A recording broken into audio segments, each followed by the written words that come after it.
오늘 우리에게 주신 하나님의 말씀은 고린도전서 10장 1절부터 4절입니다. 제가 가진 성경 신약 성경 274쪽에 있습니다.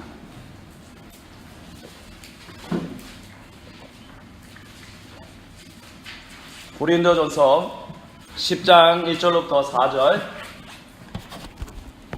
274쪽에 있습니다.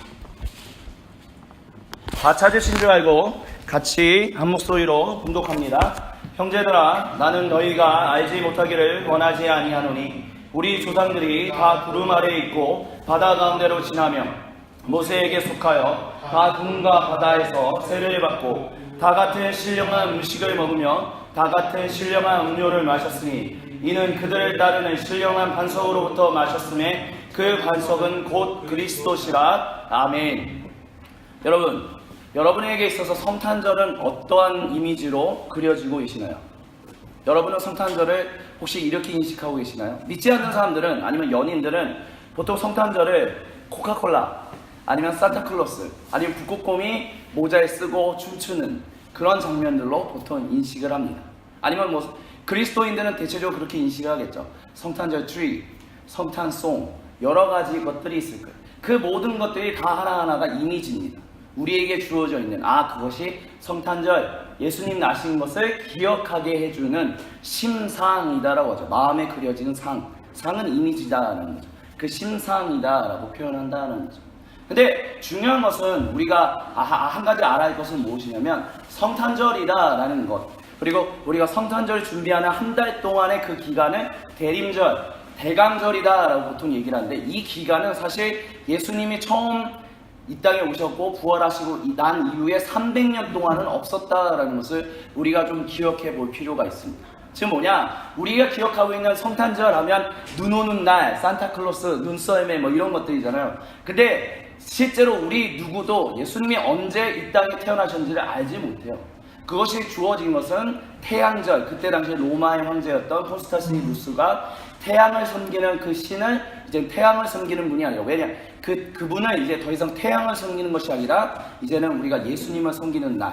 그러니까 왜냐하면 예수님이 우리에게 빛으로 찾아오신 태양과 같은 분이시기 때문에, 그래서 그 이미지를 바꾼 거예요. 그렇기 때문에 실상에는, 그리고 그때 당시에 그 중동 지방에는 12월에 눈이 오는 경우가 없었어요. 그러니까 우리가 가지고 있는 산타클로스, 이런 모든 이미지들은 어디서 왔느냐 한다면 주로 북유럽에서 왔어요. 그렇기 때문에 우리가 가지고 있는 이 성탄절 이미지라는 것이 초대교회에서는 존재하지 않았다. 300년까지는 존재하지 않았다라는 거예요.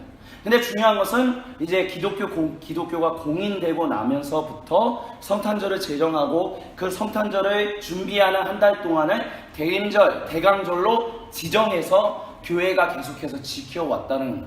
왜 지켜왔느냐? 그 이유는 단 하나예요. 우리에게 하나님이 주시는 그 귀한 믿음을 매 순간 기억할 수 있게 하기 위해서. 사순절이라든지 대림절이라든지, 아니면 우리가 이제 카톨릭은 1년 365일이 다 무슨 절이 있어요. 근데 그 모든 절이 있는 이유는, 그 교회력이라고 하는 이유가 있는 이유는 단 하나, 우리가 하나님을 단순히 주일에만 예배드리고 그것을 잊어버리는 것이 아니라, 아니면 하나님 앞에 예배당에 와서 예배드리고 끝나고 돌아가면 하나님을 잊어버리는 것이 아니라, 매 순간 우리가 살아가는 모든 순간에 하나님이 우리와 함께 하신다라는 것을 기억하게끔 하기 위하여, 그것을 기억하게끔 돕기 위하여 제정된 것들이 교회력이에요. 그렇기 때문에 쓰잘데없이 그냥 그 성탄절이니까 우리 예수님을 축하해줘, 이게 아니라 모든 것이 우리를 위해서 주어져 있다라는 것입니다.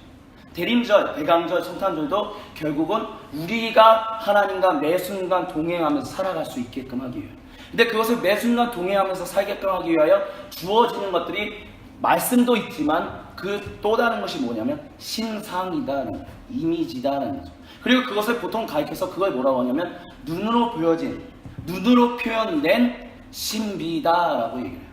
지난주에 우리가 God moves into our neighborhood라는 말씀을 나눴었어요. 뭐였냐? 뭐였느냐? 하나님이 우리의 이웃으로 찾아오셨다는 거야. 아브라함에게 찾아오셨던 하나님과 두 천사, 그리고 우리 이 땅에서 2000년 동안 제자들과 함께 먹고 마셨던 그 예수님, 그리고 요한계시록의 마지막에 볼지어다 내가 문 밖에 서서 두드리오니 너가 나의 노크하는 소리를 들고 문을 열면 내가 너와 함께 더불어 먹고 마신다라고 하는 그 모든 것, 이 이미지가 뭐냐? 하나님이 우리에게 이 땅에 찾아오셨다는 거예요. 우리의 이웃으로 찾아오셨다는 거예요. 그래서 우리와 함께 살기로 결정하셨고 우리와 함께 회복시키시기를 결정하셨고, 그래서 예수님이 이 땅에 오셨고 다시 오신다 라는 것. 그래서 대림절의 첫 번째 이미지로서 우리가 God moves into our neighborhood라는 이미지로 가져왔다는 것입니다.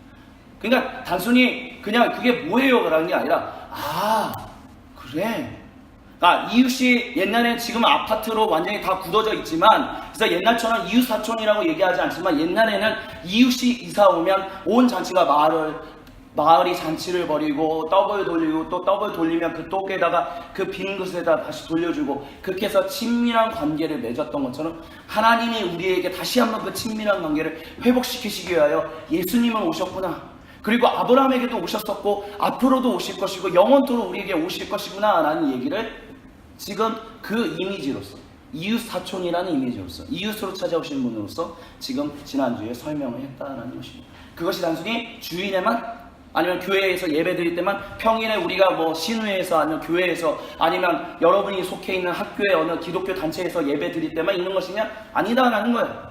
여러분에게 성령이 임했기 때문에, 예수님께서 하늘로 승천하시고 우리에게 성령이 임하셨기 때문에, 하나님 그분 자체가 우리에게 임하셨기 때문에 우리가 하나님을 우리의 이웃으로서 같이 경험하고 대화하면서 그분과 함께 친밀한 교제를 맺으면서 살아갈 수 있다라고 얘기하고 있다는 거예요. 그렇기 때문에 예수님께서 요한복음에서 지난주에도 말씀을 드렸지만, 너희가 지금 당장은 내가 너희와 함께 있는 것이 좋은 것 같지만 오히려 내가 떠나는 것이 너희에게 더 좋다라고 얘기를 했습니다. 왜냐? 성령님이 임하시고 나서 전 세계 어디든지 하나님을 하나님을 아버지로, 예수님을 그리스도로 고백하는 이들과 함께 더불어 친밀한 교제. 그게 언제? 여러분의 모든 삶의 순간순간에 그렇게 하게끔 하기 위하여 성령이 임하셨다는 것입니다. 그 이미지, 그렇게 우리와 함께 하시는구나. 그게 우리 안에서 숨쉬면요 즐거울 수밖에 없어요. 행복할 수밖에 없어요. 기쁠 수밖에 없어요. 슬프고 힘든 일이 없다라는 것이 아니라 그 슬프고 힘들고 어려운 일들을 극복할 수 있다는 거예요. 누구의 힘으로? 예수님의 힘으로. 왜? 이 세상에서 비교할 수 없는 그 힘을 주시는 분, 그 위로를 주시는 분이 바로 예수님이기 때문에. 그렇기 때문에 우리가 침체될 수도 있지만 영원히 침체되지 않을 수 있는 이유는 왜? 그 예수님이 있기 때문에. 그 예수님과 함께 동행하면서 살려면, 그 예수님과 하나님과 함께 더불어서 내 삶에서 매 순간마다 기뻐하면서 감사하면서 즐거워하면서 살기 위해서는 무엇을 해야 하느냐? 이웃으로 찾아오신 그 예수님, 볼지어다 내가 문 밖에서 문을 두드려니 너희 마음 문을 열어라. 우리가 해야 할 것은 오직 단 하나, 문만 열면 된다라는 거예요. 그러면 내가 너 안에 들어가서 같이 함께 더불어 살 것이다 라고 한다는 거죠. 그러면 근데 문제는 여기서 한 가지 더 나올 수 있어요. 어떤 사람들이 이렇게도 질문할 수 있다는 거예요. 그래 하나님 아들 예수님이라는 분이 있어. 문을 열어달라고 문을 두들겨. 근데 그 예수님을 진짜 좋은 분이라고 우리가 인식할 수 있어?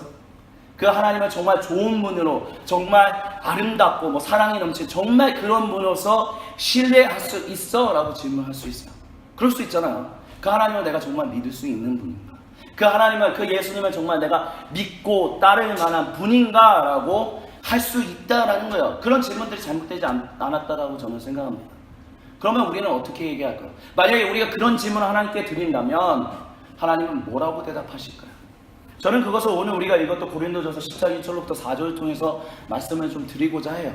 고린도전서 10장 1절부터 4절은 굉장히 특이한 얘기를 지금 사도 바울이 고린도 교인들에게 하고 있어요. 형제들아, 나는 너희가 알지 못하기를 원하지 아니하노니, 한마디로 말이 어렵지만 한마디로 뭐냐? 알아라, 잊어버리지 마라, 영원토록 기억해라 라는 얘기를 한다는 거예요. 근데 여기서 뭐라고 얘기하냐면, 우리 조상들이 다 구름 아래에 있고 또 바다 가운데로 지났다 라고 얘기를 해요. 이 여기서 말하는 조상이 누구냐? 이스라엘 백성을 얘기하는 거죠. 근데 재밌는 건 뭐냐? 이 편지의 수시인들은 대체적으로 유대인들이 아니었어요. 이방인 그리스도인들이었다는 거예요. 근데 그들을 가리켜서 너희의 조상이 누구냐? 이스라엘 민족이었다라고 얘기해요. 이스라엘 민족의 조상이 너희는 후예다라고 얘기하면서 그 얘기는 뭐냐? 너희가 하나님이 선택해서 부르신 약속의 민족이다라는 얘기를 지금 하고 있는 거예요. 그러니까 이방인들이 나는 하나님이 맨 처음 부르셨던 그 이스라엘 백성하고는 혈통적으로 연결이 된 것도 없고 뭐 율법을 제대로 지키지 요구되는 것만큼 유대인들 바리새인들이 얘기하는 것처럼 지키지도 못하고 있는데 내가 진짜 하나님이 선택해서 부르신 거룩한 백성이다라고 얘기할 수 있냐라고 했었을 때 사도 바울은 이들에게 뭐라고 얘기하냐면 너희가 하나님의 선택된 백성이다라고 얘기를 하고 있다는 거예요.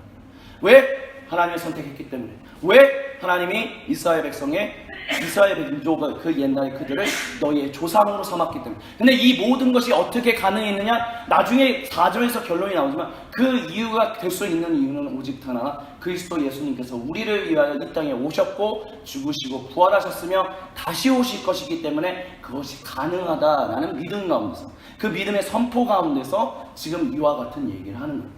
그래서 이 얘기를 하는 것의 가운데 사도 바울이 이방인 그리스도인들에게 해주고 싶은 이야기는 뭐냐면 너희를 선택한, 하나님의 자녀로서 선택한, 너희가 하나님의 자녀답게 성령을 충만한 가운데서 살 수 있게끔 한 분은 누구냐? 너희가 능력이 있기 때문에, 너희가 잘났기 때문에, 너희가 뭐가 있기 때문에, 아니 전적인 하나님의 선택하심이다라고 지금 얘기하고 있다는 거예요. 하나님이 사랑하셔서 이 땅에 오셨고 예수님으로 인하여 그들을 선택했기 때문에 우리가 아무것도 가진 것이 없는데 하나님이 우리를 부르셨다는 거예요. 근데 중요한 것은 항상 사도 바울이나 여기에는 분명하게 드러나고 있지 않은 것처럼 보이지만 그 모든 것 가운데도 그 부르심에 응답한, 아까 얘기한 것처럼 요한계시록에 볼지어다 문 밖에 서서 두드리오니 문을 여는 것, 그것에 대한 것은 항상 존재한다라는 거예요. 왜? 이스라엘 백성이 하나님으로부터 출애굽을 할 때, 그들이 하나님으로부터 모세가 이 출애굽을 할 때 그 말씀을 듣고 따랐던 사람들이 누군가요? 이스라엘 백성들이었어요. 그렇기 때문에 모세가 자 갑시다 했을 때 60만이나 넘는 사람들이 일어났었고요. 이스라엘 백성들 뿐만이 아니라 중단, 잡족, 다른 사람들, 다른 민족들이 같이 따랐다라고 해요. 우리가 따라가겠습니다 하고 결정했다라는 거예요. 하나님의 도시, 전적으로 하나님 선택하셨고 하나님이 예정하셨고 우리를 구원할 하나님의 자녀로서 세우셨는데 우리가 그것을 아멘으로서 화답했기 때문에, 아멘이라는 말의 표현은 네 그렇습니다, 그런 단순히 말뿐만이 아니라 네 그러니 내 인생을 하나님께 드립니다 라는 순종까지 포함시키고 있는 거죠. 그게 있었기 때문에 지금 너희가 하나님의 자녀로서 그 부르심 가운데서 지금 이스라엘 백성을 부르셨던 것처럼 너희가 믿음의 후손으로서 지금 그렇게 살고 있다라는 이야기를 하고 있다라는 거예요. 네, 그러면서 뭐라고 얘기하냐면 우리 조상들이 다 구름 아래에 있고 바다 가운데 지냈다라고 해요. 구름은 구름 기둥을 얘기하는 거죠. 그리고 바다는 홍해를 건넜던 것을 보통 이야기를 합니다. 근데 재미있는 건 여기서부터 나와요. 모세에게 속하여 다 구름과 바다에서 세례를 받았다라고 얘기해요. 즉 구름 기둥이 그 아침이 되어서 구름 기둥이 떠오르면, 구름이 떠오르면 항상 구름이 움직이는 대로 따라갔었어요. 그리고 밤에는 불이 있어서 불기둥이 인도하는 대로 이끌림 받았어요. 그 얘기는 뭐냐면 전적으로 하나님의 인도하심이 있었을 때 이스라엘 백성은 행군했다라는 것을 얘기한다는 거죠. 그래서 결국 홍해를 건널 수 있었던 것도 하나님이 기름 부으셨기 때문에 그 은혜, 전적인 하나님의 일하심으로 그 일을 할 수 있었다라고 얘기하는데, 여기서 지금 사도 바울은 무엇을 갖다 붙이고 있냐면 세례를 받았다라고 얘기한다. 세례. 이스라엘 백성들이 이 세례를 받았다는 건 이스라엘 백성들에게는 없었던 얘기였었어요. 출애굽기, 민수기, 레위기, 신명기 어디를 찾아와도 세례를 받았다는 얘기는 단 한마디도 나오지 않아요. 모세 오경 가운데. 근데 사도 바울은 그 이야기를 가지고 와서 고린도 교인들에게 뭐라고 얘기하냐면 너희가 하나님을 따르겠습니다, 예수님을 내 구세주로 믿고 따르겠습니다 라고 고백했을 때 그것을 어떻게 했냐? 세례 받음으로써 너희가 그것을 부르심에 선택하심에 순종하지 않았냐? 그래서 새 생명을 얻지 않았냐? 라고 얘기하는 것처럼 너희만 세례를 받았던 것이 아니라 이스라엘 백성들도 세례를 받았다라고 얘기를 해요. 근데 모세오경에는 나오지 않는 얘기를 지금 사도 바울은 이렇게 지금 이야기를 하고 있는 거예요. 그 모든 행군이, 그 출애굽의 모든 행진이 세례를 받았다라는 거예요. 그러면서 또 세례를 받았다, 그러면서 또 뭐라고 얘기하냐면 다 같은 신령한 음식을 먹었다라고 얘기를 해요. 여기서 말하는 신령한 음식은 만나를 얘기하고 있는 거죠. 근데 만나를 가리켜서 역시 모세오경에는 신령한 음식이라는 표현이 없어요. 그냥 하나님이 주신 거예요. 떡. 메추라기 떨어뜨리셨어요. 그리고 또 4절에 보면 다 같이 신령한 음료를 마셨다라고 얘기하는데, 여기서 말하는 신령한 음료는 반석 위에서 친 물 아니면 쓴 물을 잎사귀에 던져서 마실 수 있는 물로 바꿨던 모든 사건들을 가리켜서 얘기하는 거예요. 근데 모세오경에는 신령한 음료를 먹었고 신령한 음식을 먹었다라는 얘기 자체가 없어요. 그냥 물을 마셨고 그냥 하나님이 먹을 것을 주셨다라는 거예요. 근데 그 음식과 마실 물에는 뭐가 있냐? 하나님이 너희를 그만큼 사랑하셔서 너희를 돌보신다라는 것. 그래서 너희를 고아와 같이 내버려 두지 아니하시고 너희를 하나님이 약속하신 가나안 땅, 젖과 꿀이 흐르는 가나안 땅을 이끄신다. 그 약속을 성실하게 이행하신다. 그리고 그 약속을 성실하게 이행하시는 순간순간마다 하나님이 그 약속을 지키신다라는 것을 보여주는 것이 바로 만나를 먹었고 메추라기를 먹었고 음료를 먹었던, 음식을 먹었던 것, 그 물을 마셨던 것을 빗대서 표현한 거예요. 근데 그것을 가리켜서 지금 사도 바울은 그 이스라엘 백성이 그랬던 것처럼 우리도 그렇게 하고 있다. 하나님이 그렇게 세심하게 인도하고 계시다라는 얘기를 하고 있다는 거예요. 그러면서 뭐라고 얘기하면 신령한 음료를 마셨으니 이는 그들에 따른 신령한 반석으로부터 마셨음에 그 반석은 곧 그리스도다라고 얘기해요. 그리스도 예수. 여기서 더 황당한 얘기가 이제 나오는 거예요. 그 반석은 모세오경에는 그 반석은 예수님이라고 얘기하는 표현이 단 하나도 없어요. 근데 사도 바울은 그 반석이 예수님이다라고 얘기하는 거야. 그리스도 예수님. 그러니까 뭐냐면 구약에 있었던 이스라엘 백성들에게 있었던 출애굽 사건이 실상은 그들이 살아있었을 당시에는 그런 것이라고 인식하지 못하고 있었는데, 사도 바울은 그때 당시에 이스라엘 백성들은 깨닫지 못했던 그 일들이 지금 그런 일들이 실제로 있었고, 그 일은 그때만 있었던 것이 아니라 지금 우리 예수님을 철저하게 믿음으로 세례받음으로 인하여 하나님의 백성으로 살게 된 이 고린도 그리스도인들에게도 동일하게 적용되고 있다라는 이야기를 하고 있다라는 거예요.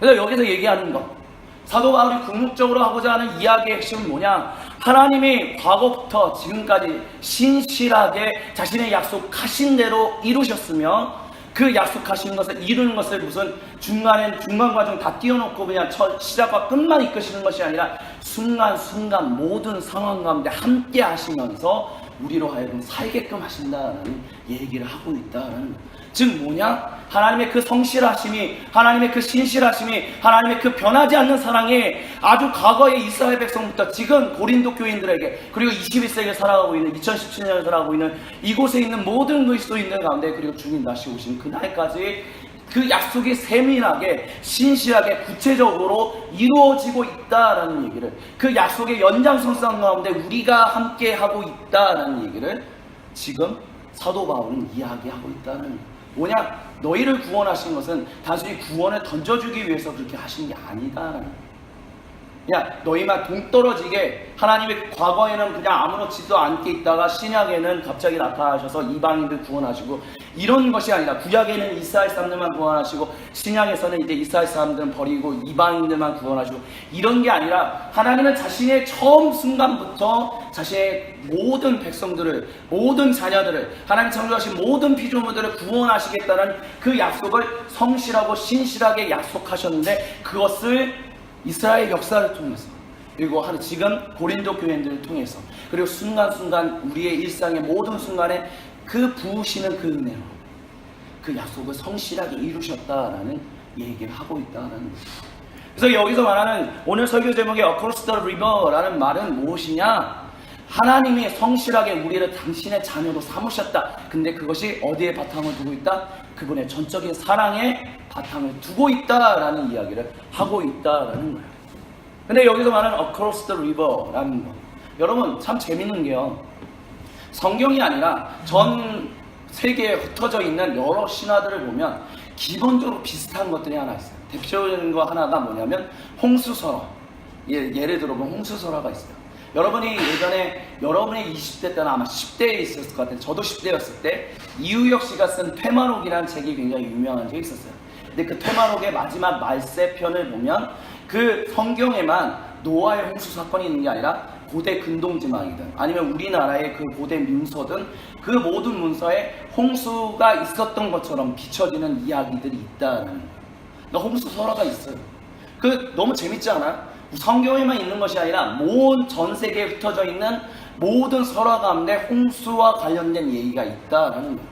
근데 또 한 가지 재밌는 게 뭐냐면 여기서 말한 across the river라는 이 강을 건너는 이런 것들이 성경에만 나오는 것이 아니라 전 세계에 또 많이 흩어져 있어요. 특별히 사도 바울이 여기서 말하는 강을 걷는 것, 이스라엘 백성이 강을 건너고 하나님의 자녀들인 교인들이 세례를 받은 것은 그냥 세례를 받은 것이 아니에요. 뭐냐? 우리가 죽다 살아나는 것을 얘기하는 거예요. 죽다 살아나는 거.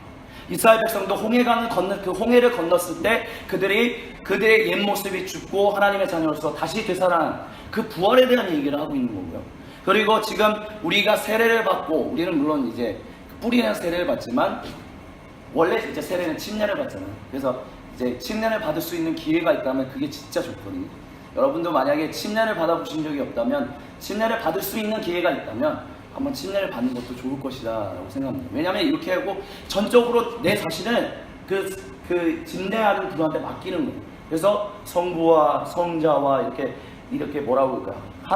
항아리로 성부와 성자와 물을 붓고 마지막으로 성령의 이름으로 했을 때 그냥 믿고 맡기면서 뒤에 넘어지는 거예요. 그 물에 완전히 잠기는 거죠.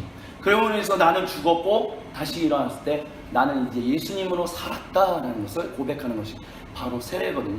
그러니까 죽었다 다시 살아나는 것을 얘기한다는 거예요. 근데 이런 죽었을 때 강을 건넌다라는 이미지들이 우리나라에 있는 고대 민속 종교 이 설화 가운데도 우리가 죽으면 강을 건넌다라는 이미지가 있어요. 그래서 항상 장례를 봤을 때 그 장례 옛날에는 노잣돈을, 지금도 노잣돈을 주는 경우들이 있어요. 노잣돈을 주는. 그래서 그 강을 건너는 사람 뱃사공에게 그 노잣돈을 뭐라고 할까요? 이쪽에 뇌물이라고 할까요? 뇌물로 줘서 잘 강을 건널 수 있게 하라. 그래서 삼도천이다라고 보통 얘기를 했었죠. 그런 이미지들도 있었고요. 고대 그리스 지역에서도 동일하게 강을 건너는 이미지들이 있어요. 그래서 하데스를 만나러 가는, 사람이 죽어서 그 지옥을 다스리는 신인 하데스를 만나러 갈 때 그 강을 건너는 모습이 있고, 그래서 그들에게도 그 강을 건너는 그 뱃사공이 있어요. 그래서 그 뱃사공에게 노잣돈을 주는 그런 이미지들이 있다는 거예요. 너무 재밌다는 거예요. 죽으면 서양이든 동양이든 죽으면 그 심판받는다라는 이미지가 있는데, 그 심판받는다는 이미지, 그 심판을 받으러 강을 건너가는데 그 강을 건너면 다시는 돌아오지 못하고 그 강을 건너는 데는 항상 도와주는 사람들이 있다는 거예요. 근데 재밌는 것은 그리스든 서양이든 동방이든 모든 설화에 강을 건넌다라는 개념은 돌아가면 다시 돌아오지 못해요. 그리고 이 노잣돈을 주잖아요. 솔직히 말하면 노잣돈을 주는 것 자체가 너무 좀 그냥 개인적인 의견이에요. 좀 치사하게 보여요. 뭐 그냥 강 잘 건너게 하지. 그 사람 비위를 잘 맞춰서 꼭 한 번 주는 것도 그런데 그걸 잘 알아서 만약에 강에 빠지면 심판도 받지 못하고 그 강에서 떠돌아다니거든요. 그런 이미지들. 서양이나 동양이나 죽음에 대한 강을 건넌다는 이미지는 뭐라고 그럴까요? 그냥 노잣돈을 해서 비위를 맞춰야 하는, 그래서 죽음의 그 심판을 잘 받으러 가야 하는 그런 이미지들로서 그려지고 있어요. 근데 성경이 가지고 있고 기독교가 가지고 있는 이 강을 건넌다라는 개념은 뭐냐? 우리는 모두 다 태어나면 죽잖아요. 근데 우리가 죽어도 우리가 무슨 누군가에게 노잣돈을 줘서 그것에 대해서 죽음을 뭐 맞춰줘야 한다, 비위를 맞춰줘야 한다, 그런 거 없잖아요. 우리가 예수님을 믿음으로 인하여 한번 죽었다 살아난 사람들은 이제 영원히 죽지 않고 죽어도 영원토록 다시 살 것이다라는 약속 가운데 살잖아요. 그러니까 우리가 강을 건넌다라는 이미지, 예수님이 이 땅에 오심으로 인하여 이제 우리가 그분으로 인하여, 그분의 보혈로 인하여 죽으시고 부활하신 그것을 믿음으로 나도 그분의 보혈로 인하여 죽고 살았습니다 라는 이 모든 이미지들이 무엇을 주냐면 하나님의 영원토록 변함없는, 변하지 않는 그 끈질긴 사랑을 이야기하고 있다는 거예요. 결국 이 모든 이야기가 연결되는 건 뭐냐? 아까 서두에 말씀드렸던 것처럼, 그래, 하나님이 우리에게 이웃으로 찾아오셨어. 근데 그 이웃으로 찾아오신 하나님은 정말 사랑의 하나님이라고, 정말 생명의 하나님이라고, 정말 그 기쁨을 주시는 하나님이라고 믿을 수 있어 라고 했었을 때 사도 바울이 해줄 수 있는 이야기가 뭐냐면 그렇다라고 얘기할 수 있다는 거예요. 왜? 하나님이 우리를 그렇게 구원하시는 분입니다. 그 약속을 이루시는 분이기 때문에. 그래서 이스라엘 백성들이 한 번 죽었다, 홍해를 건널 때 한 번 죽었다 다시 살아났는데 그것이 전적인 약속으로 인하여 살아난 거죠. 그 뒤를 따르던, 그 이스라엘 백성들의 뒤를 따르던, 추적하던 이집트 사람들은 완전히 강에 몰살돼서 죽었던 것처럼 하나님이 자신이 선택하셔서 부르신 당신이 사랑하는 자녀들은 끝까지 살리신다는 얘기를 지금 하고 있다는 거예요. 그것이 우리 지금 기독교인들 세례를 받음으로 인해서 한 번 죽었다 다시 살아났다. 그 주님의 보혈로 인하여 우리가 한 번 죽었고 다시 살아났음으로 인하여 우리는 이제 영원토록 죽지 않고 하나님과 함께 더불어 왕노를 하게 된다라고 고백하는 우리 모두에게도 그 이미지를 주고 있다는 거예요. 그게 어떻게?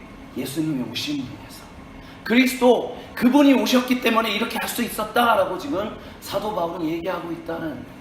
이 모든 게 그리고 성경은 얘기하는 게 뭐냐면 그게 바로 신비다라고 얘기해요.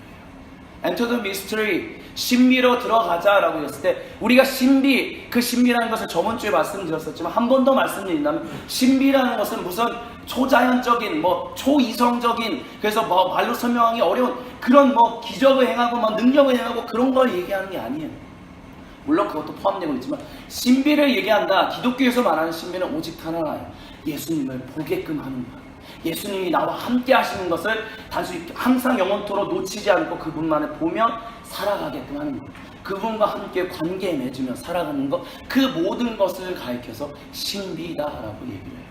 우리가 이 땅에서 하나님과 더불어 교제하면서 기쁨과 즐거움과 감사와 생명을 누리면서 살아갈 수 있습니다 라고 얘기할 수 있는 이유도 단 하나, 예수님이 우리를 위하여 이 땅에 오셨기 때문에, 이 땅에 태어나셨고 또 다시 오실 것이기 때문에 그게 가능하다라고 기독교인들은 2000년 전부터 지금까지 계속해서 이야기를 해왔었어요. 왜? 하나님이 그 크신 사랑으로 그분을 보내셨고 다시 보내실 거기 때문에. 그렇기 때문에 우리 안에 하나님이 원하시는 건 뭐냐면 그 이미지가 잃어버리지 않기를 원해요. 그 이미지가 살아있기를 원해요. 근데 안타까운 거는 우리 이 땅에, 특별히 대한민국에 있는 많은 사람들이 이 신비라는 것을 잘못 이해해가지고 예수님을 바라보는 게 아니라 다른 사람을 봐요. 그래서 이만희를 바라보고 예전에 살았던 무슨 이단들을 바라보고 신천지가 있고 안산원 중흥회가 있고 수많은 것들, 그가 다 신비를 얘기하거든요. 그리고 특별히 신천지나 그들이 하는 성경 비유들이 뭐냐면 다 짝비유예요. 그래서 이 비유가 이 비유가 해서 이 비유와 비유를 맞춰요. 근데 재밌는 거는 뭐냐면 오늘 우리가 이것도 10장 1절부터 4절도 비유와 비유를 맞추는 모습을 해요. 그러니까 구약에 있었던 사건을 가지고 와서 그것을 어떤 이미지로 가지고 와서 신약에 있는 우리의 어떤 것과 연결해서 이 이미지는 이것입니다 라고 해석한다는 거예요. 즉 뭐냐? 비유로 설명하는 것은 이단인들만 하는 것이 아니라 원래 사도 바울부터 초대 그리스도인들 쓰는 하나님이 어떻게 우리에게 신비로 다가오시는지를 설명하는 하나의 방식이었었어요. 그렇기 때문에 짝비유 이런 비유들은 무조건 버려야 한다라고 했었을 때 그게 잘못됐다. 왜냐? 비유는 기본적으로 성경을 온전하게 해석하는, 성경을 온전하게 우리의 삶 가운데 들어오게끔 하는 사도 바울부터 썼던 그 방식들이었거든요. 성경 읽기였거든요. 근데 이단들이 그걸 사용하고 있다는 거예요. 근데 문제는 뭐냐? 이단들이 그걸 사용하는데 항상 보면 그것을 그리스도를 바라보지 못하게 하고 그 2000년 전에 우리를 위하여 이 땅에 오셨고 죽으셨고 부활하셨던 그 예수님을 보게끔 하는 것이 아니라 항상 어떤 사람, 재림 예수, 이단이 얘기하는 사람들이 다 그래요. 이만이나 그 전에 있었던 안산원 중인이나 중인의 이단들이 뭔지 아세요? 이단들이 나면 내가 결국에는 자기가 재림 예수예요. 그러니까 나는 안 죽는데 난 이미 부활했기 때문에 난 안 죽는다 이거예요. 그래서 사람만 사면 이 땅이 이제 완전히 심판될 거다 이 얘기를 해요. 그래서 막 사람들이 모여요. 근데 그 이단이 깨지는 경우가 뭔지 아세요? 그 이단의 교주가 죽었을 때 자기는 안 죽는다고 얘기했는데 죽어서. 근데 그 분파로부터 또 다른 이단들이 나와요. 이만희도 안산원 중위에 있었고 계속 있었거든요. 그러면 또 다른 이단이 등장할 수 있는 이유가 뭔지 아세요? 그 사람은, 죽은 사람은 재림 예수가 아니라 내가 재림 예수다라고 얘기한다. 근데 그것을 성경을 가지고 쫙 비유를 통해서 설명하는, 그것을 통해서 사도 바울도 비유를 통해서 성경을 해석했는데 이들도 비유를 통해서 성경을 해석하는데 결론은 다르다는 거예요. 우리는 예수님을 얘기하고 그들은 어떤 인간의 재림 예수로 얘기하는 거예요. 그걸로 나눠진다는 거죠. 근데 중요한 것은 신비를 얘기하는 성경, 우리가 성경을 이야기하는 모든 것, 우리가 성경을 이야기할 때 그 해석을 보고 그 성경의 이미지를, 성경의 그림들을, 성경의 말씀을 우리의 삶 가운데 심을 때 항상 우리가 놓치지 말아야 할 것 한 가지가 뭔지 아세요? 이것만은 정말 잊어버리지 말아야 하는데 그게 뭐냐면 성경은 항상 예수님만 바라보게 해요. 우리를 구원하신 분은 오직 예수님 단 한 분이셨고 그 이전에도 없었고 그 이후에도 없다라고 얘기를 해요. 근데 사람들은 교묘하게, 이단들은 그걸 섞어버려서 그거를 그럴싸하게 해석함으로 인해서 사람을 재림 예수로 만든다. 근데 그런 면에서 그 사람들이 거기에 빠졌다가 그 재림 예수가 죽어서 자기의 삶이 완전히 망가지면 그 수십 년 동안 믿었다가 망가져가지고 삶을 허망하게 하는 사람들이 얼마나 많나요? 그렇기 때문에 우리가 성경을 읽을 때 항상 중요한 것은 무엇이냐면 우리가 성경을 살아내고 성경 말씀을 받아들이고 그 성경 말씀대로 따라가는 것이 결국은 무엇을 바라보게 해야 하느냐? 결론은 무엇이냐면 오직 예수님만 물어보게 해야 한다는 거예요. 예수님이 구세주로서 우리에게 이 땅에 오셨고 그 예수님이 이 땅에 오셨고 다시 오실 것이다라는 그 나사렛 예수, 다른 예수도 아닌 나사렛에서 태어나시고 자라셔서 이 땅에서 공생의 사역을 하셨고 죽으셨고 부활하셨고 승천하셨고 다시 오실 그 나사렛 예수님만을 우리의 구세주로 고백할 수 있게끔 우리가 성경을 읽을 수 있어야 한다는 거예요. 그리고 다른 사람들이 그것을 흐트러 놓으려고 할 때 아니야 라고 단호하게 거절할 수 있는 능력이 있어야 돼요. 단호하게 거절할 수 있는 성령의 충만함이 있어야 돼요. 재림 예수를 얘기하고 어떤 사람이 아니냐, 아니 그 모든 얘기를 치우치고 예수님만이, 나사렛 예수님만이 우리를 한 번 죽었다 다시 살리게 하신 그 하나님의 영원하신 사랑의 약속, 그 이미지, 그분 실체 그 자체라는 것을 우리가 영원히 잊지 말아야 한다는 것입니다. 말씀을 마무리 지으면서 어크로스 더 리버, 이것을 적용한다는 것은 결국 그거예요. 뭐냐, 하나님은 당신의 그 성실하신 그 약속하신 그 사랑을 아주 과거부터 지금까지 꾸준하게 이루고 계시다는 거예요. 그래서 근데 우리가 인생을 살아가다 보면 하나님과 멀어진 것 같아서 하나님을 때로는 잊어버려서 그 하나님이 정말 사랑의 하나님인가? 하나님이 나를 정말 돌보시는 분인가? 잊어버리고 살 때가 많아요. 예배 드리고 끝나고 돌아가면, 월요일만 되면, 이 어려운 문제를 부딪히면 하나님이 정말 나에게 이웃으로 찾아오셨나? 나를 정말 나와 함께 숨쉬고 계신가? 정말 그런가? 의심될 때가 많아요. 그래서 우리가 그러다 보니까 주일에 오면 다시 한번 우리를 회복시키소서. 그래서 주일에는 회복되고 예배하러 왔을 때는 회복되고, 그래서 세상으로 다시 나가고 거기서 다시 지쳐서 돌아오고, 하나님이 우리를 그렇게 부르시고 인도하고 계시죠. 근데 하나님은 그것을 떠나서, 그것을 뛰어넘어서 우리에게 원하시는 것이 무엇이냐? 내가 너와 영원토록 너의 삶의 모든 세세한 순간순간마다 함께한다. 그리고 내가 너에게 그 생명을 주고 있다. 그 약속을 우리에게 하고 계세요. 그렇기 때문에 예수님이 이 땅에 오셨고 다시 오신다. 그리고 그 중간에 살고 있는 우리에게 성령의 충만한 가운데 살고 있다는 것은 무엇이냐면 하나님이 우리를 놓치지 않고 있다는 것을 얘기하고 있다는 거예요. 근데 우리가 세상에서 살면서 하나님이 우리와 함께하고 계시다는 것을 만약에 놓치고 있다면, 임마누엘 하나님이 우리와 함께 하십니다라는 것을 우리가 놓치고 살아가고 있다면 우리는 그것을 회복할 필요가 있어요. 왜? 하나님은 당신의 약속을 한 번도 비틀어 버린 적이 없으시기 때문에, 하나님은 항상 너희와 함께 한다라고 약속하시고 지금도 함께 하고 계시기 때문에, 성령으로서 말씀으로 함께 하시고 계시기 때문에 놓치고 있는 것은 우리지 하나님이 우리를 놓치고 있는 적은 없다라는 거예요. 그게 성경의 고백이에요. 그게 우리의 고백이 되어야 돼요.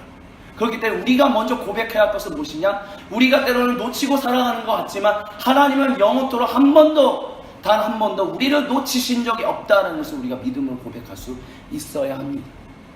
그리고 이것을 우리가 믿음으로 고백한다면 그 다음에 우리가 해야 할 일은 뭐냐? 주여, 하나님은 항상 말씀과 성령으로 내 모든 삶의 모든 순간에 함께하고 계신데 왜 내가 놓치고 살아가고 있습니까? 왜 잊어버리고 왜 그 믿음이 연약해지면서 살아가고 있습니까? 주여, 내가 주님과 함께 나와 함께 하시는 그 임마누엘 하나님을 정말 내 삶의 모든 순간순간마다 맛보며 누리며 풍성하게 나누며 살아갈 수 있게 하여 주옵소서. 마르지 않는 샘이 내 안에 넘치게 하여 주옵소서라고 기도할 수 있어야 합니다. 근데 그 기도가 어떻게? 믿음 가운데 구하는 이에게 성령을 선물로 주신다라고 하는 그 하나님을 믿으며 성령님 내 안에 계시옵소서라고 문을 여는 그 일을 해야 한다는 거예요. 근데 그 문을 열기만 하면 어떻게 되냐? 하나님이 찾아오신다는 거예요. 왜? 이미 내 안에, 내 앞에, 내 옆에, 내 뒤에 이미 문을 두들기고 계시기 때문에 지금 이 순간도, 내일도, 내일 모레도 저와 여러분의 문을 계속해서 두들기고 계시다는 거예요. 그래서 우리가 해야 할 일은 오직 하나, 문을 여는 것. 그럼 그 문을 여는 것은 무엇이냐? 말씀과 기도. 그 하나님, 주여 나를 열어주소서. 내가 여나오니 주여 찾아오소서. 그것을 의심하는 것이 아니라 믿음 가운데 이 과거부터 지금까지 당신의 구원 사역을 성실하게 이루고 계신 그 하나님만을 오직 믿으며 그 약속을 이루셨던 성취하셨던 오직 우리의 그리스도, 오직 유일하신 그리스도 예수님 한 분만을 믿으며 그것을 믿음으로 고백한다면 우리는 영원토록 하나님을 놓치지 않고 믿음 가운데 기뻐하며 감사하며 즐거워하며 영광 돌리며 회복되며 잠깐은 흔들리더라도 항상 그 기쁨 가운데서 살아갈 수 있게 될 것입니다. 주님께서 사랑하시는 저와 우리 모두 그 은혜가 있기를 소망합니다. 이 대림장 한 달 동안 그 은혜를 좀 한번 좀 되살렸으면 좋겠어요. 잃어버리고 있었다면 되살리시고요. 오늘 누리고 있다면 하나님 매 순간마다 누리면서 살게 하여 주옵소서. 그래서 진짜 강을 건너게 하시는 하나님, 과거에도 지금도 우리도 동일하게 그 강을 건너게 하사 그 강을 건너므로 해서 생명을 누리게 하게끔 하시는 그 하나님, 그 생명을 내 죽을 때까지 주님 다시 오시는 그 순간까지 항상 누리며 살게 하여 주옵소서. 그 기도를 놓치지 않으며 살아가는 우리 모두가 되기를 주님의 이름으로 간절히 부탁을 드립니다.